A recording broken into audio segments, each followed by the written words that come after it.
இன்னைக்கு புதுமை சமையலை கத்திரிக்காயை வச்சு ஒரு டிஷ்ஷுங்க. இது அப்படியே சாப்பிட்லாம், இல்லை சைட் டிஷ் மாதிரி தொட்டுக்கலாம்.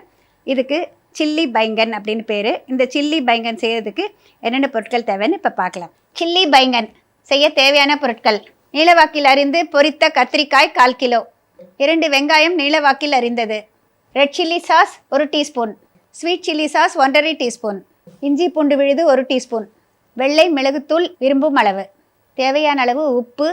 சில்லி பைங்கன் செய்கிறதுக்கு என்ன பொருட்கள்னு சொன்னேன், இது கவனமாக பார்த்துட்டிங்க இல்லையா? இப்போ எப்படி பண்ண சொல்கிறேங்க. இங்கே நான் வச்சுருக்கிறது வந்து பைங்கன் அப்படின்னா கத்திரிக்காய். நம்ம இதுக்கு பெரிய பஜ்ஜி கத்திரிக்காய் யூஸ் பண்ணிக்கலாம். நான் யூஸ் பண்ணது வந்து நாட்டு கத்திரிக்காய். அந்த நாட்டு கத்திரிக்காயை வாங்கிட்டு வந்ததுனால அதை யூஸ் பண்ணியிருக்கேன். இந்த வந்து நீளமாக கட் பண்ணிவிட்டு கருக்காமல் இருக்கிறதுக்கு தண்ணியில் போட்டு வச்சுட்டு எடுத்துட்டு அப்புறம் கொஞ்சமாக உப்பும் கார்ன்ஃப்ளவர் மாவும் போட்டு பெசரிட்டு இது எண்ணெயில் வந்து ஆல்ரெடி பொரிச்சு கொண்டு வந்துட்டாங்க. ரொம்ப கிறிஸ்பாக பொரிக்காமல் ஓரளவுக்கு ஈஸியாக நம்ம சாப்பிட்ற மாதிரி இருக்கிற அளவுக்கு பொரித்து எடுத்துக்கணும். இப்போ இந்த சாமான்கள் எல்லாம் இங்கே எடுத்து வச்சுருக்கேன். இப்போ முதல்ல நான் வந்து எண்ணெய் சூடானதும் சேர்க்க போகிறது வந்து வெங்காயம்.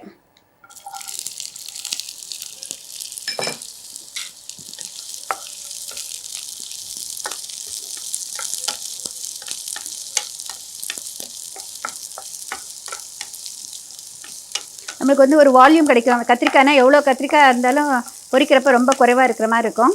அதுக்காக இப்போ வெங்காயத்தை கொஞ்சம் நிறையா சேர்த்துக்கிறேன்.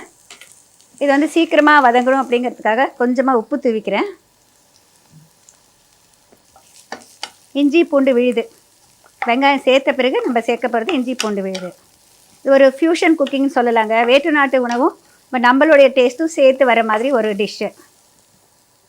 இங்கே சில்லி சோயா சாப்பிட்ருப்பீங்க, சில்லி பன்னீர் சாப்பிட்ருப்பீங்க, சில்லி சிக்கன் அது மாதிரிலாம் சாப்பிட்ருப்பீங்க. இது வந்து ஜஸ்ட்டு வந்து கத்திரிக்காய் யூஸ் பண்ணுறேன்.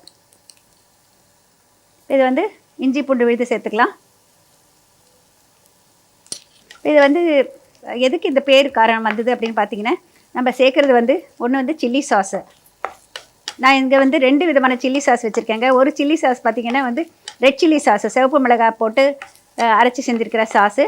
இன்னொன்று வந்து ஸ்வீட் சில்லி சாஸு, ஒரு வித்தியாசமான டேஸ்ட் இருக்கட்டும் அப்படிங்கிறதுக்காக ஸ்வீட் சில்லி சாஸ் எடுத்திருக்கேன். அந்த ஸ்வீட் சில்லி சாஸும் கடைகளில் கிடைக்குது. ஒரு இனிப்பும் சேர்ந்த மாதிரி இருக்கும், காரமும் சேர்ந்த மாதிரி இருக்கும். அந்த 2 விதமான சாஸ் எடுத்திருக்கேன். அடுத்ததில் வந்து வெள்ளை மிளகுத்தூள் போட போகிறேன். அது வந்து மிளகும் வந்து நம்மளுக்கு தெரியும் காரம்னு. மேலே டிஸ்பிளேக்காக ஒரு பச்சை மிளகாய் வந்து இந்த மாதிரி வதக்கி வச்சுருக்கேங்க. அந்த பச்சை மிளகாவும் கருவேப்பிலையும் மேலே போட போகிறேன். சும்மா பார்க்குறதுக்கு ஒரு நல்ல டிஷ் வந்து டேஸ்டியாக இருக்கணும் அப்படின்னு சொல்லிட்டு நம்மளுக்கு தோணும் இல்லைங்களா, அந்த மாதிரி இருக்கிறதுக்காக.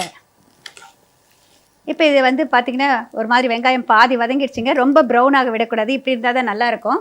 இப்போ இதில் நான் ஃபஸ்ட்டு சேர்க்க போகிறது இந்த ரெட் சில்லி சாஸு. இது வந்து நல்லா காரமாக இருக்கும், தேவையான அளவு போட்டுக்கலாம். நீங்கள் வந்து டொமேட்டோ சில்லி சாஸ்ன்னு கிடைக்குது, அது கிடைச்சாலும் போடலாம், நல்லாயிருக்கும். இதோட வந்து ஸ்வீட் சில்லி சாஸ் சேர்த்துக்கிறேன். இது கொஞ்சம் இனிப்பு சுவையோடு இருக்கும் இந்த ஸ்வீட் சில்லி சாஸு.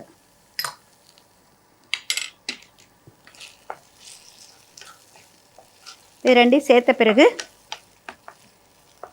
கத்திரிக்காய் சேர்த்துறேன்.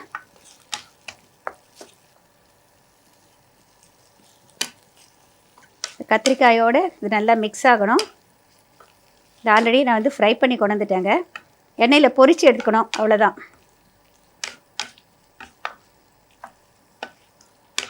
இப்போ இதில் வந்து இந்த கத்திரிக்காய் பொரிக்கிறப்ப கொஞ்சமாக உப்பு சேர்த்துருக்கேன். இந்த சாஸ்லேயும் உப்பு சுவை இருக்கும், அதனால இப்போ கொஞ்சமாக தான் உப்பும் மிளகுத்தூளும் சேர்க்க போகிறேன். இது நல்லா கொஞ்சம் சூடாகிற வரைக்கும் கலந்தால் போகிறோம். ஹோட்டலெல்லாம் பார்த்திங்கன்னா வந்து எல்லாம் ரெடி பண்ணி வச்சுருப்பாங்க. அப்போதைக்கு அப்போது இதை சாஸ் மாதிரி வச்சுருப்பாங்க. இந்த வெங்காயம் மட்டும் வதக்கிட்டு பொரிச்சதை ரெடி பண்ணி போட்டு கொண்டு வந்துடுவாங்க. வீட்டில் கூட நம்ம அதே மாதிரி செய்யலாம். அது கொஞ்சமாக உப்பு தூவிக்கிறேன் இதுக்கு தகுந்த அளவுக்கு. வெள்ளை மிளகுத்தூள் இது இல்லைன்னா நீங்கள் வந்து கருப்பு மிளகுத்தூள் போடலாம். இப்போ அதில் வேறு காரம் இருக்குங்கிறதுனால நான் வெள்ளை மிளகுத்தூள் எடுத்திருக்கேன். இது ஒரு தனி சுவையை கொடுக்கும், இதுவும் போட்டுக்கலாம் கொஞ்சம். இப்போ ஒரு நல்ல ஒரு ஷைன் கிடைக்கும் பாருங்கள். இது நல்லா வதக்கிய பிறகு அந்த மாதிரி இருந்தால் போதுமானது. இது நல்லா சூடாயிடுச்சு, இதை ஆஃப் பண்ணிடுறேன். இப்போ பார்த்திங்கன்னா இதில் வந்து சில்லி பைங்கன்னு சொன்னதுனால நான் பச்சை மிளகாய் வந்து தனியாக வதக்கி வச்சுருக்கேன். இது முதலையே வதக்கினா இத்தனையும் சேர்ப்ப காரம் ஜாஸ்தி ஆகுதுன்னு சொல்லிட்டு இப்போ இதையும் சேர்த்துக்கலாம். கொஞ்சமாக கருவேப்பிலையை அந்த எண்ணெய் வைக்கிறப்பே கொஞ்சம் பொரிச்சு வச்சுருக்கேன், இதையும் சேர்த்துடலாம். இது வந்து ஒரு டிஸ்பிளே டிஷ்ஷுக்கு மாற்றிட்டு எனக்கு மிக சுவையான சில்லி பைங்கன் ரெடி. இதை எதோடு சர்வ் பண்ணணும் அப்படின்னு சொல்லிட்டு உங்களுக்கு ஒரு டவுட் வரலாம். நம்ம சப்பாத்தி, நான், குல்ச்சா அதோடையும் தொட்டுக்கிறதுக்கு கொடுக்கலாம். நம்ம ஜீரா ரைஸ் அந்த மாதிரி வந்து ஒரு மைல்டான ரைஸ் இருக்கும் பாருங்கள், அந்த பிளெயின் ரைஸ்லேயே வந்து சீரகம் போட்டு தாளித்து, ப்ரக்கோலி போட்டு தாளித்து அந்த மாதிரிலாம் வச்சுருப்பாங்க. கார்லிக் ரைஸு, ஹெர்பல் ரைஸுன்னு அதுக்கெல்லாம் தொட்டுக்கிறதுக்கு ரொம்ப நல்லாயிருக்கும். இப்போ இதை சர்வ் பண்ணிடலாம்.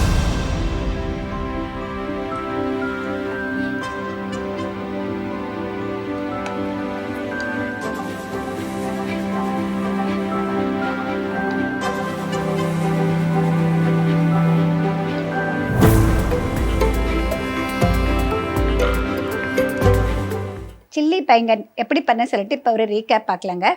கத்திரிக்காயை 4ஆக கட் பண்ணிவிட்டு அதோட கொஞ்சமாக கார்ன்ஃப்ளவர் மாவும் உப்பும் சேர்த்து கலந்துட்டு எண்ணெயில் பொரித்து எடுத்துக்கோங்க. ஒரு பேனில் கொஞ்சமாக எண்ணெய் விட்டுட்டு முதல்ல அதில் சூடான பிறகு வெங்காயம் சேர்த்துக்கோங்க. வெங்காயம் சீக்கிரம் வதங்கிறதுக்காக அதோட கொஞ்சமாக உப்பு சேர்த்துக்கோங்க. பாதி வதங்கிய பிறகு அதோட இஞ்சி பூண்டு விழுது சேர்த்துட்டு இன்னும் கொஞ்சம் நேரம் ஃப்ரை பண்ணுங்க. இதோட ஸ்வீட் சில்லி சாஸும் ஹாட் சில்லி சாஸ் அந்த 2 சில்லி சாஸும் சேர்த்துக்கோங்க. இந்த கத்திரிக்காயும் சேர்த்துருங்க. சேர்த்துட்டு கொஞ்ச நேரம் நல்லா ஃப்ரை பண்ண பிறகு தகுந்த அளவு கொஞ்சமாக உப்பு தூவிக்கோங்க. வெள்ளை மிளகுத்தூள் கடைசியாக சேர்த்துட்டு கலந்துட்டு கொஞ்சமாக வதக்கிய பச்சை மிளகாய், கருவேப்பிலை 2யும் சேர்த்து ஆஃப் பண்ணிடுங்க. நல்லா கலந்து விட்டுட்டு பரிமாற தட்டுக்கு மாற்றிட்டிங்கன்னா மிக சுவையான சில்லி பைங்கன் தயார்.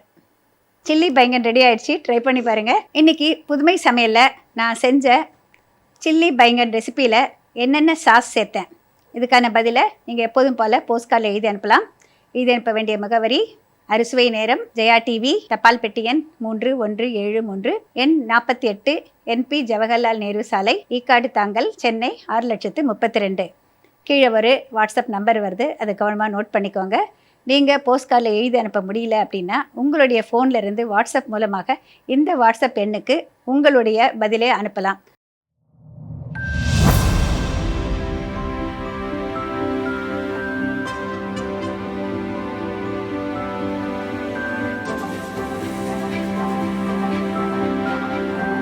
மீண்டும் அடுத்த வாரம் சந்திக்கும் வரை விடைபெறுவது உங்கள் மல்லிகா பத்ரிநாத். வணக்கம்.